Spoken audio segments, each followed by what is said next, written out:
mga ka-under the sun, good morning! Kamusta po kayong lahat? Pagkatapos ko lang mag-duty sa aking work.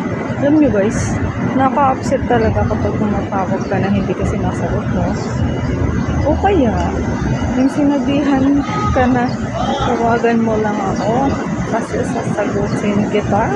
Pero pala, kapag tumawag ka, hindi ko naman sinasagot. Diba guys? Ano kayong pakiramdam nyo sa ganun? Kaya kayo guys, pag nagsasabi kayo, dapat ginagawa nyo para yung tinatawagan nyo o kaya yung pinangakuan nyo, hindi sila na-upset. Diba guys? Pangit kasi pag na-upset tayo ng mga tao. O kaya, tawag doon, parang nababad mood sila dahil sa atin. Or na-off mood sila.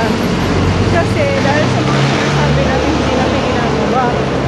O kaya, hindi natin pinapanindigan. O kaya, basta may nasabi lang, diba guys, ang pangit yun. Kaya, wag ganun. Kaya guys, kapag may sinabi kayo, dapat kapag hindi nyo nagawa, magbigay kayo ng reason kung bakit hindi nyo nagawa. Para hindi na-upset yung kausap niya. At hindi siya magkakakos ng misunderstanding. Diba guys? Oh, magandang umaga. Ingat kayong lahat. Bye-bye!